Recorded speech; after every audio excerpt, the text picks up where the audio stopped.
ಕೆಲವು ಏರಿಯಾಗಳಲ್ಲಿ ಒಂದೊಂದು ಬಿಂದಿಗೆ ನೀರು ಸಿಗೋದು ದೊಡ್ಡ ಸವಾಲಿನ ಕೆಲಸ ಆಗಿದೆ. ಈ ಬೆನ್ನಲ್ಲೇನೆ ಕೆಲವು ಕಡೆ ಕುಡಿಯೋ ನೀರು ವೇಸ್ಟೇಜ್ ಆಗ್ತಾ ಇರೋದ್ರ ಬಗ್ಗೆ ಕೂಡ ಕಂಪ್ಲೇಂಟ್ಗಳು ರೇಸ್ ಆಗ್ತಾ ಇದ್ರು. ಜಲಮಂಡಳಿ ಸುಮ್ಮನೆ ಕೂತಿದೆ ಅನ್ನುವಂತಹ ಆರೋಪ ಇಲ್ಲೂ ಕೂಡ ಅಷ್ಟೇ. ಈ ಏರಿಯಾದಲ್ಲೂ ಕುಡಿಯೋ ನೀರು ಚರಂಡಿಗೆ ವೇಸ್ಟೇಜ್ ಆಗಿ ಹೋಗ್ತಾ ಇದ್ರು. ಯಾರು ಅದನ್ನ ತಡೆಯೋ ಕೆಲಸವನ್ನ ಮಾಡ್ತಾ ಇಲ್ಲ ಅಂತ ಜನ ಗಂಭೀರ ಆರೋಪ ಮಾಡ್ತಾ ಇದ್ದಾರೆ. ಆ ಬಗ್ಗೆ ಎಕ್ಸ್ಕ್ಲೂಸಿವ್ ರಿಪೋರ್ಟ್ ನಿಮ್ಮ ಮುಂದೆ. BWSSP ಅಧಿಕಾರಿಗಳೇ ಇಲ್ಲಿ ನೋಡಿ, ಒಂದ್ ಕಡೆ ಹನಿ ಹನಿ ನೀರಿಗಾಗಿ ಪರದಾಟ, ಮತ್ತೊಂದ್ ಕಡೆ ಚರಂಡಿ ಸೇರ್ತಿದೆ ಜೀವಜಲ. ಹೌದು, ಬೆಂಗಳೂರಿನ ಬಹುತೇಕ ಕಡೆ ಒಂದು ಬೆಂದಿಗೆ ನೀರು ಸಿಕ್ಕರೆ ಸಾಕಪ್ಪ ಅನ್ನೋ ಮಟ್ಟಿಗೆ ಪರದಾಡ್ತಾ ಇದ್ದಾರೆ ಬೆಂಗಳೂರಿಗರು. ಆದ್ರೆ ಕೆಪಿ ಅಗ್ರಹಾರ ಬಳಿಯ ರಂಗಣ್ಣ ಬಡಾವಣೆಯಲ್ಲಿ ನೀರು ಚರಂಡಿಗೆ ಹರಿದು ಹೋಗ್ತಿದೆ. ಒಂದು ಬಿಂದಿಗೆ ನೀರು ಸಿಗೋದು ಕಷ್ಟ ಅನ್ನುವಂತಹ ಪರಿಸ್ಥಿತಿ ಇದೆ. ಹೀಗಾಗಿಯೇ ಜಲಮಂಡಳಿ ಸಿಂಟೆಕ್ಸ್ ಟ್ಯಾಂಕ್ ಇಟ್ಟಿದೆ. ಆದ್ರೆ ಇದೇ ರಸ್ತೆಯಲ್ಲಿ ಪೈಪ್ ಒಡೆದು ನೀರು ಹರಿದು ಚರಂಡಿ ಪಾಲಾಗ್ತಾ ಇದೆ. ಅದು ಕಳೆದ 1 ವಾರದಿಂದ ಸತತವಾಗಿ ನೀರು ಪೋಲಾಗ್ತಾ ಇದೆ. ಆದ್ರೆ ಇದನ್ನ ಸರಿಪಡಿಸುವ ಕೆಲಸ ಮಾತ್ರ ಆಗ್ತಿಲ್ಲ. ಪೈಪ್ ಹೊಡೆದಾಗ 1 ವಾರ ಆಯಿತು. ಲಾರಿಗಳು ಹೋಗಿ ನಾನು ಹೇಳಿದ್ನಲ್ಲ ಬೋರ್ ನೀರು ಬಿಡೋರಿಗೆ, ಅವ್ರಿಗೆ ಹೇಳಿದ್ದಕ್ಕೆ ನೀನೇ ಮಾಡಿಸು ಅಂದ. ನಾನು ಬೆಳಗ್ಗೆ ನಾವು ಹೇಳಿದ್ರೆ ಅವ್ರು ನಮ್ಮ ಮಾತು ಕೇಳ್ತಾರ? ನಮ್ಮ ಮಾತು ನಾನೊಬ್ಳೆ ಏನು ಮಾಡೋಕ್ಕಾಯ್ತದೆ? ಎಲ್ಲರೂ ಸೇರ್ಬೇಕ್ತೇನೆ ಅದು ಕೇಳಕ್ಕೆ. ಕೇಳಿದ್ರಲ್ಲ, ಕೆಪಿ ಅಗ್ರಹಾರದ ಬಳಿ ನೀರು ಬಿಡುವ ಜಲಮಂಡಳಿ ಸಿಬ್ಬಂದಿಗೆ ಈ ರೀತಿ ಪೈಪ್ ಲೈನ್ ಒಡೆದು ಹೋಗಿದೆ, ನೀರು ಹರಿತಾ ಇದೆ ಅಂತ ಮೌಖಿಕವಾಗಿ ಸಾರ್ವಜನಿಕರು ಹೇಳಿದ್ರು ಕೂಡ ಕ್ಯಾರೆ ಅಂತಿಲ್ವಂತೆ. ಬೇಕಿದ್ರೆ ನೀವೇ ಸರಿ ಮಾಡ್ಕೊಳ್ಳಿ ಅಂತ ನಮ್ಗೇ ಹೇಳ್ತಾರೆ ಅಂತ ಸ್ಥಳೀಯರು ಆರೋಪ ಮಾಡ್ತಿದ್ದಾರೆ.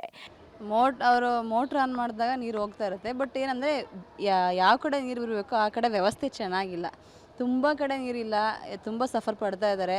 ಸುಮ್ಮನೆ ಓನರ್ಗಳು ದೊಡ್ಡ ದೊಡ್ಡ ಬಿಲ್ಡಿಂಗ್ ಕಟ್ಬಿಟ್ಟಿದ್ದಾರೆ. ಬಟ್ ಅಲ್ಲಿ ಬಾಡಿಗೆಗಿರೋರಿಗೆ ತುಂಬ ಕಷ್ಟ ಆಗ್ತಾ ಇದೆ. ಈ ಕಡೆ ಬಿಟ್ಟೋಗೋಕ್ಕೂ ಆಗ್ತಾ ಇಲ್ಲ, ಈ ಕಡೆ ಇರೋದಕ್ಕೂ ಆಗ್ತಾ ಇಲ್ಲ.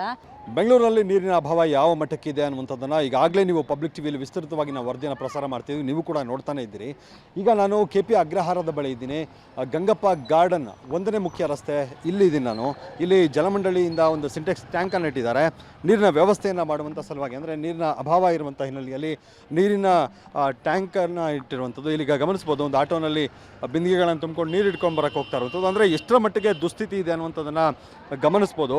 ಈಗ ಏನು ಈ ಟ್ಯಾಂಕ್ ಇದೆ, ಸಿಂಟೆಕ್ಸ್ ಟ್ಯಾಂಕ್ ಇದೆ, ಅಲ್ಲೂ ಕೂಡ ನೀರನ್ನು ಹಿಡ್ಕೊಳ್ಳುವಂಥ ಕೆಲಸವನ್ನು ಇಲ್ಲಿ ಜನ ಮಾಡ್ತಿದ್ದಾರೆ. ಜೊತೆಗೆ ಇದು ಸಾಕಾಗ್ತಿಲ್ಲ ಅನ್ನುವಂಥ ಕಾರಣಕ್ಕೆ, ಅಂದರೆ ಸಿಂಟೆಕ್ಸ್ ಟ್ಯಾಂಕ್ ಏನಿದೆ ಇದಕ್ಕೆ ತುಂಬ್ಕೊಳ್ಳೋಕ್ಕೆ ಬಿಂದಿಗೆಗಳನ್ನು ಇಟ್ಕೊಂಡು ಜನ ಆಟೋಗಳಲ್ಲಿ ಬಂದು ಇಲ್ಲಿ ನೀರನ್ನು ತೆಗೆದುಕೊಂಡು ಹೋಗುವಂಥ ಪರಿಸ್ಥಿತಿ ನಿರ್ಮಾಣ ಆಗಿದೆ.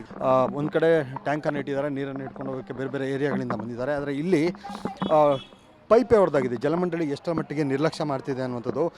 ಜಲಮಂಡಳಿಯ ಇಲ್ಲಿನ ಏನು ಇನ್ಸ್ಪೆಕ್ಟರ್ಗಳಿರ್ತಾರೆ, ನೀರು ಬಿಡುವಂಥವ್ರು ಆಗಿರ್ಬೋದು, ವಾಲ್ ತಿರುಗಿಸುವಂಥವ್ರು, ಅವರಿಗೆ ಈಗಾಗಲೇ ಕಂಪ್ಲೇಂಟನ್ನು ಕೊಟ್ಟಿದ್ದಾರೆ. ಕಂಪ್ಲೇಂಟ್ ಕೊಟ್ಟರು ಕೂಡ ಇದನ್ನು ಸರಿಪಡಿಸುವಂಥ ಕೆಲಸ ಆಗಿಲ್ಲ. ಬೆಂಗಳೂರಿಗೆ ನೀರು ಎಷ್ಟು ಮುಖ್ಯ ಅನ್ನೋದು ಈ ಮಟ್ಟಿಗೆ ಅಭಾವದ ಸಂದರ್ಭದಲ್ಲಿ ಜನರ ಮನಸ್ಸಿಗೆ ಬರ್ತಾ ಇದೆ. ಇದರ ಜೊತೆಗೆ ನೀರು ಪೋಲು ಮಾಡಬೇಡಿ, ದಂಡ ಹಾಕ್ತೀವಿ ಅಂತಿದೆ ಜಲಮಂಡಳಿ. ಆದ್ರೆ ಕಳೆದ 1 ವಾರದಿಂದ ಈ ರೀತಿ ನೀರು ಹರಿತಾ ಇದ್ರೂ ಕೂಡ ಸಂಬಂಧಪಟ್ಟವರು ಇದನ್ನ ಸರಿಪಡಿಸುವ ಕೆಲಸ ಮಾಡ್ಲಿ ಅನ್ನೋದು ಪಬ್ಲಿಕ್ಸ್ ಒತ್ತಾಯ.